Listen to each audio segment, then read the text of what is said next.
Okay, today I wanted to talk about all the fluid checkpoints on a Case SC tractor. This is my 1949 Case SC, and I know that until recently I just discovered a lot of these checkpoints and fill spots. So I figured it'd be a good idea to kind of go over this and explain it. Maybe it'll help somebody that doesn't know all the spots to check. Starting off, this right here is where you fill the oil. This cap will come off. It takes about 5 quarts when you change the oil on this. This right here, this is the oil filter. There's a cartridge in here. This does have a drain port on the bottom, so you can drain that out as well, because when you drain the oil from the oil pan, this is still going to have oil in it. So when you change your oil, that bolt right here, this is the drain plug for the oil pan. Now, one thing a lot of people may not realize is when they change the oil, the clutch housing also shares the motor oil.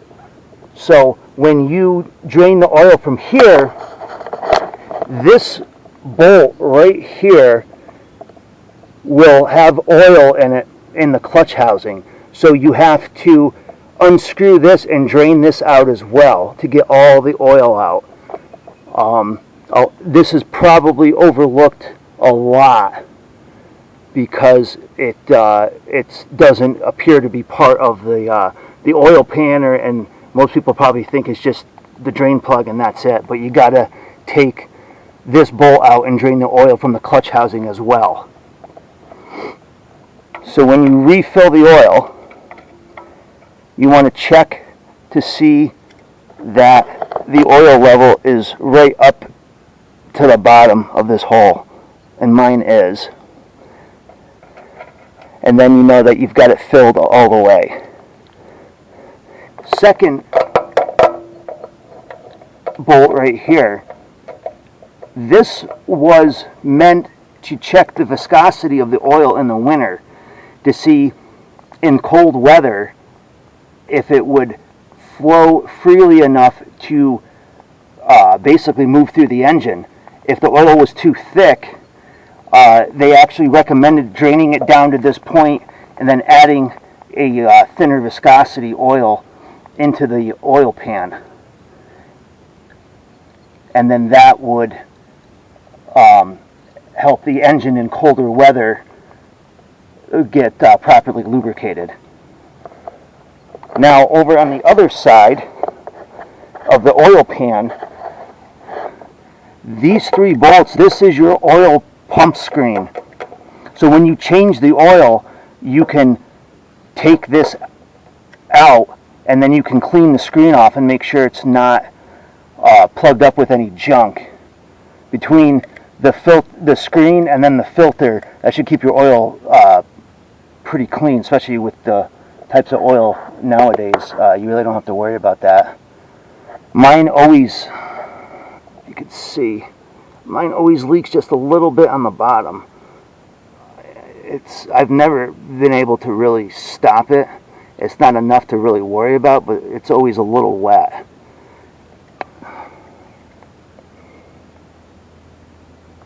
This is the air cleaner, and this air cleaner is an oil bath air cleaner. This has oil in the bottom of this cup, and there's a fill line in there. If you slide this off and pull this up, this will come off and you can fill it up with oil, and then that is what filters any dirt out of the air before it gets to the carburetor. And then obviously this cap helps prevent anything from getting down into the pipe before it gets down into here and hits the oil. And then that way you're getting good clean air to the carburetor.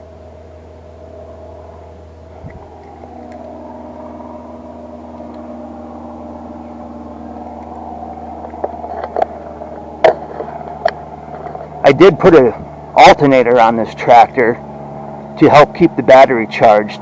Now, for whatever reason, it must have to do with the magneto, but this tractor is a positive ground. So it takes a regular 12-volt battery, but the negative post, the cable, goes to the starter button. And then on the other side, the positive cable off of the terminal on the battery, that is just grounded to this battery box.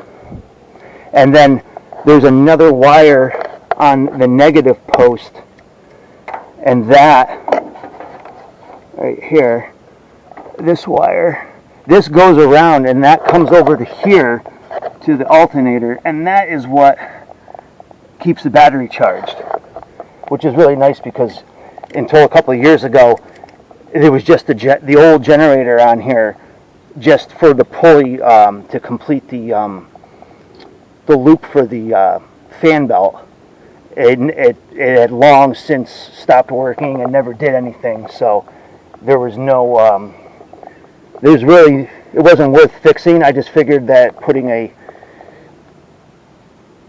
alternator on here would be the best bet, and I had to get the starter rebuilt, and the shop that rebuilt it was able to get me this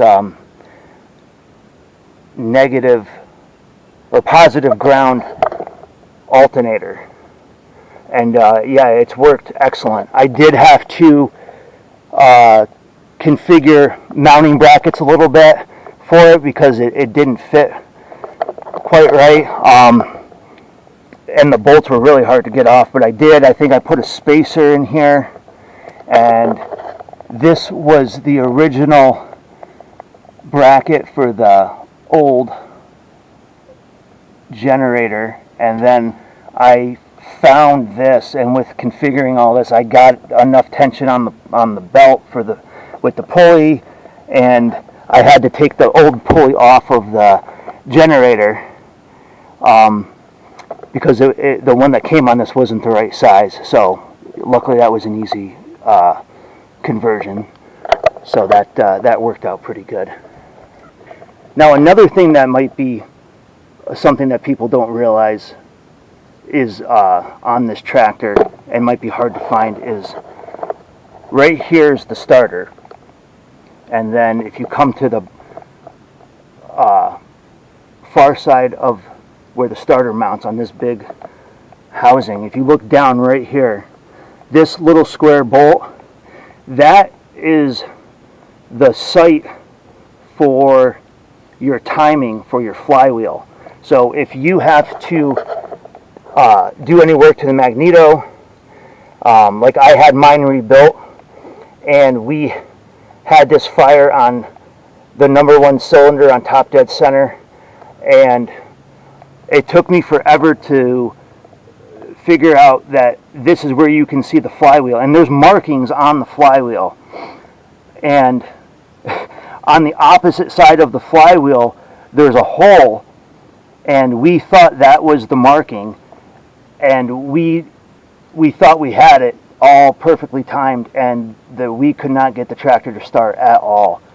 And it took us a long time to realize that that hole on the flywheel was not what we were looking for. I'll show you a picture in the book. There is, on the complete opposite side of that hole, there is another hole and two letters stamped on the flywheel.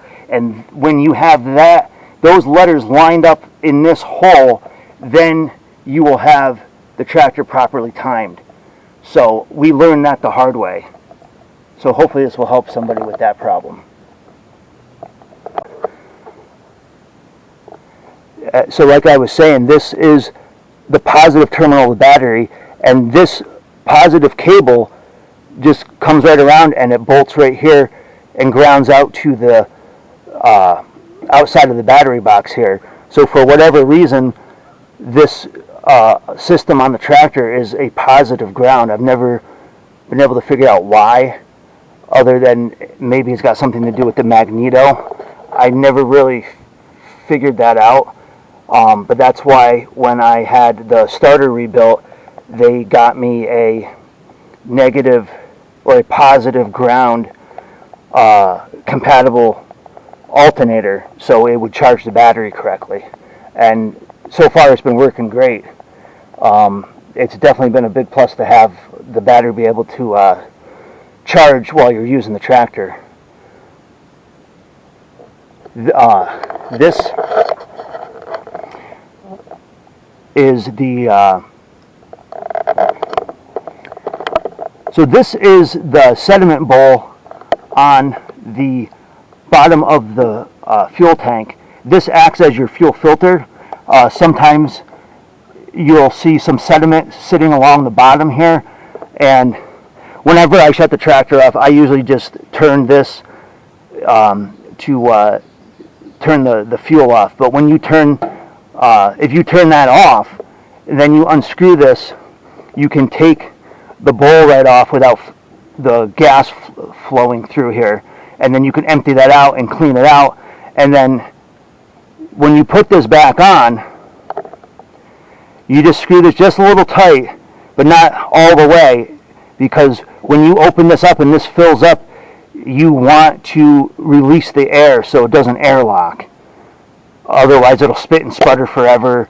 So it's just easier to do it when you put this glass bowl back on, and you fill it. You can probably open this up halfway so it doesn't fill really fast, and then just have this loose, and then when the fuel starts flowing over the top of the glass bowl, then you know it's all the air's out. Then you can shut the fuel back off and then tighten this back up really good.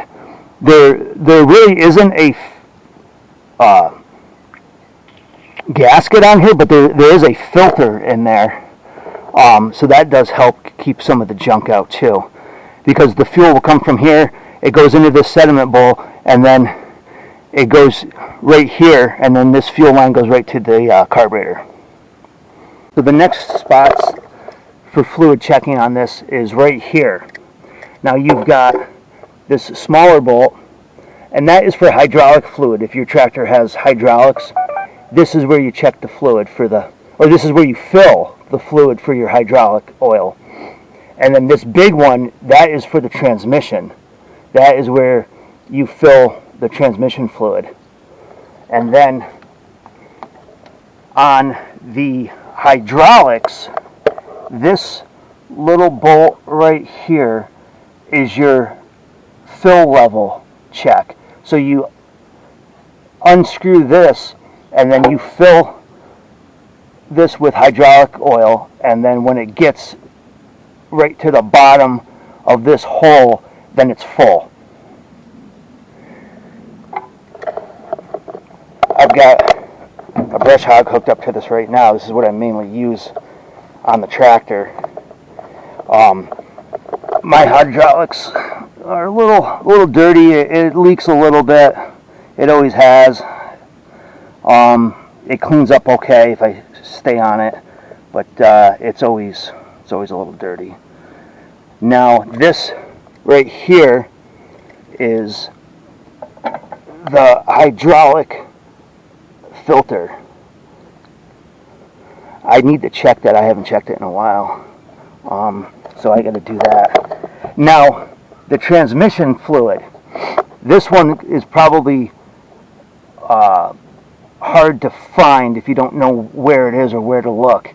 Now, especially with this foot pan on here, it's completely hidden, and you would never see it. But if you look under here, on the other side of the filter housing for the hydraulics, this little square bolt right there, that is where you check the fluid level for your transmission. That just unscrews, and it's the same thing. You fill your transmission fluid up into the bottom of that screw hole or that bolt hole, and then you know you're full, and then you can just screw that back in tight. I just checked mine and it was full, surprisingly, because I haven't checked it in a really long time. It's probably overdue to be changed out. And then this big bolt right here says US 1.5 inches. This big bolt right here, this plug, this is the transmission drain plug right here. So that is where you would drain the transmission oil, the transmission fluid right there.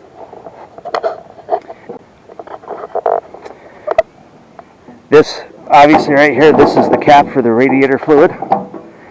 This, I did just replace this gasket recently because there was an old gasket on here. It looked okay, didn't look the best, but when I was riding the tractor, the cap would kind of like do this. It would kind of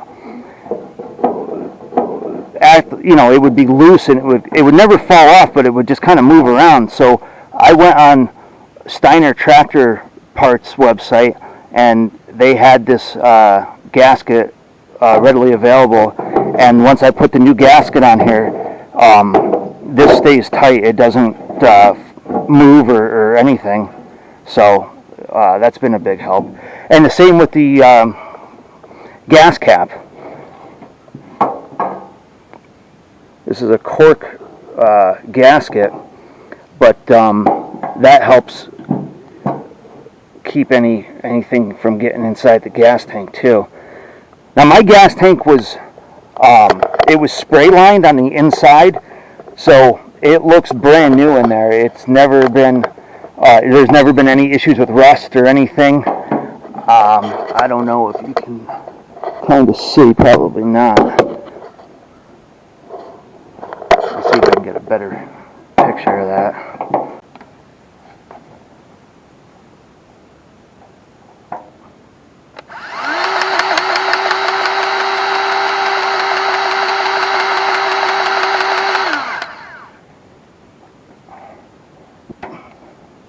Usually about once a year I'll fill all the grease fittings with fresh grease.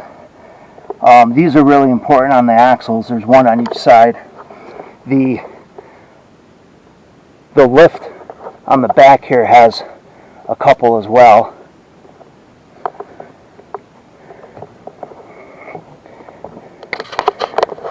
There's the other one. There's the other side for the axle. The hydraulic lever has one. The clutch lever has one there. And then the brake pedals have them too, which my next project is to get the brakes working on this tractor. The brakes have never worked since I've had this tractor. So that is next on the list to get those working. I just use the clutch lever to stop the tractor and take it out of gear if it's running. So far it's worked all right. Here's another grease fitting for the front tires and the axle on the tractor. Here's one for the steering. That's important. There's another one right here on the end of this big steering rod. And then there is another one on this end of the steering rod. And then there is one right there for the steering column. And then over here there's one on the other brake pedal. And I think that is about all of the grease fittings. So the way I learned quite a bit about this tractor and where all the fill points and checkpoints are for all the fluids was this book right here. I found this on eBay, think it was like 20 bucks, but it was well worth it because it gives you so much information about these old tractors that's just hard to find. This covers quite a bit of stuff that you just can't really find anywhere else. I'll try and show better pictures, but right here, these 2 pages goes over the where all the plugs and all the checkpoints are for everything that I just went over. If you can get a copy of this book, this is just a reprint, but this book has anything that you'd ever want to know about these tractors. It tells you how to take apart everything on the tractor. It tells you how to adjust the valves. It tells you how to completely rebuild the motor if you had to do that. It even tells you how to split the tractor if you had to get to the clutch housing or anything to do with the clutch.